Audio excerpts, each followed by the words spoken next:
What's up, guys? It's Jan from Jan TCC coming at you guys with another totally awesome video, and today it is about that time. It's time for Yugioh rants. Is it okay? Is it kind of excusable? Or just plain annoying? That's right, guys. Welcome to the series where Jan rants about Yu-Gi-Oh! That's right. It can be about the community, the anime, the game, the locals, whatever I'm feeling frustrated about at the time. I'm frustrated just thinking about it. Let's get started. Alright guys, that's right. In today's rant, we are going to be discussing those very situational cards. You know the ones I'm talking about. The ones that are absolutely useless unless that exact one moment where its pivotal comes in actually happens. Wait!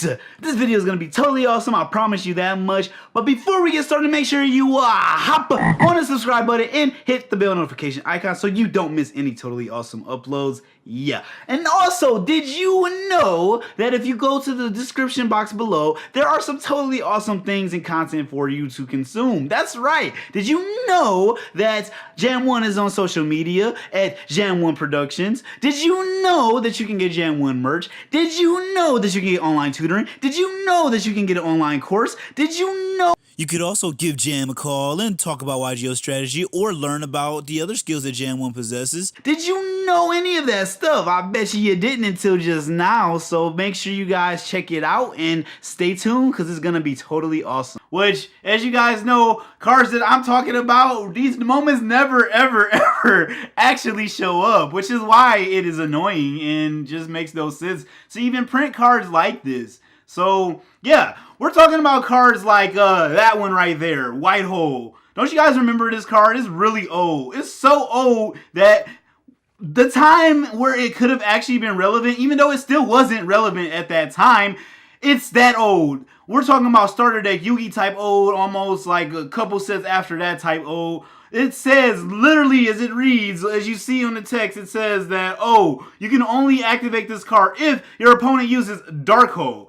Okay, so we're gonna use Dark Hole in 2019, or even in general. Nobody's really using that card anymore. But even when they did use the card, what was the point of this card? White Hole literally is that situational. That is like the anime type stuff. That's what I'm talking about. That's like Yugi, Yami, Atem, whatever you want to call him. That's that stuff that he'd be like, man, I'm about to lose. Dang, let me just like print a card out of existence here that's gonna be perfect for this exact situation. When you have like 500 life points or something, I'm just gonna activate this card and it basically says I win. Like, come on now, who is gonna be activating Dark Hole? Like, no one. And even if you meet that, you gotta draw the card, you gotta set the card, you gotta wait for the card to be activated.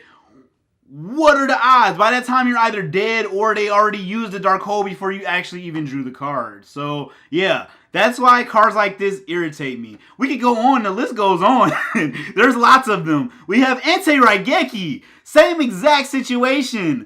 The Raigeki, who won, is a one-of now, but Raigeki was banned for a very long time. So, like, one, it's for a banned card, or now it's at this current moment is a one-of, but what are the odds that someone's going to activate their one-of and you're going to have this face down and be like, no, I was prepared for this situation, guys. Ante-Raigeki. Now, I stop your Raigeki from destroying my monsters and destroy yours instead. Yeah, that's really like situational. Even another one that's just as old and just as funny, Monster Reborn's counter, like Call of the Grave. I think that's what it's called. I'm gonna put it right here, but you know what I'm talking about. They activate Monster Reborn, and now you activate this card.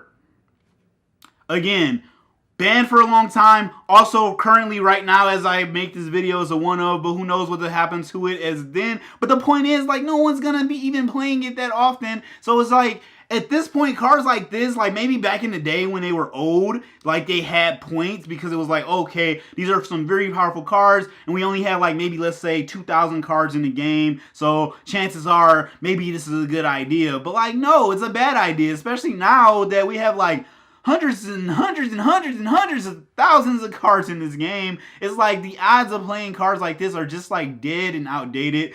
And it's just funny to me because it's seriously just too situational. When you ever hear somebody say something is situational, this is what they're referring to. It's like that exact moment when this one thing happens that may or may not ever happen in a game state. And that's the problem with it.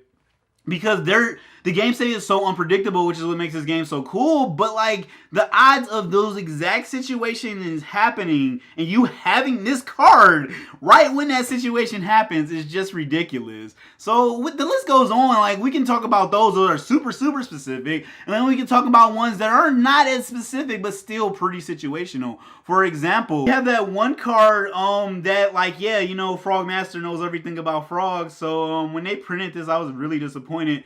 Double cross frog?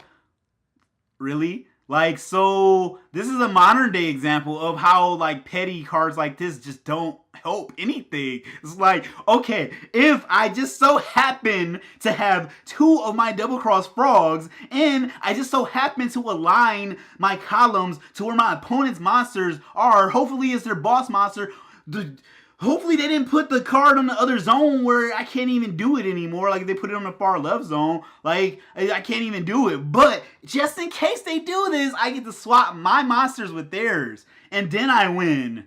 But the odds of this happening is what? And then like what if they have like weak monsters? Let's say I'm going to use a random example of a Karibo or something. Like if Karibo and some other weak monsters are on the field that they're just not doing anything with, do I really want to swap them out? Like, no, what's the point of that?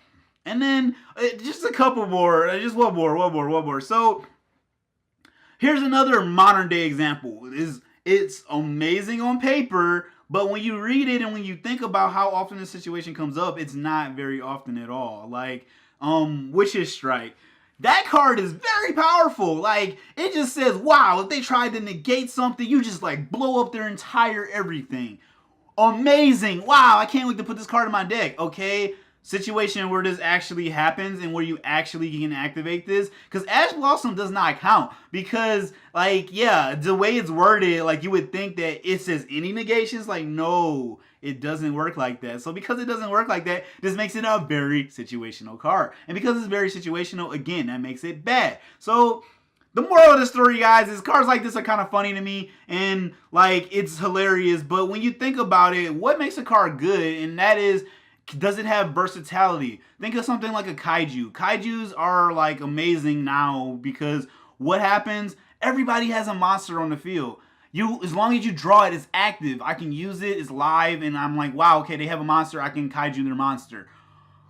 But cards like the Anti-Regeki and all of them, like, no, because, like, we're just sitting here and we're like, okay, when is this situation going to ever happen? And there's all kinds of cards that do this, like, have these type of ones. I use some extreme examples, but let me know, guys, in the comments if you guys can relate to this, like, how funny these cards are, and, like, should they even be printed? Should we even waste our time? Or will a situation actually arise where we will need to use that white hole and prevent our opponent from destroying all of our monsters with dark hole, like that one card? I don't know, man. Just let me know what you guys think in the comments below. I'm curious if you guys know any more cards like this or like can relate to what I'm talking about. Hey, you.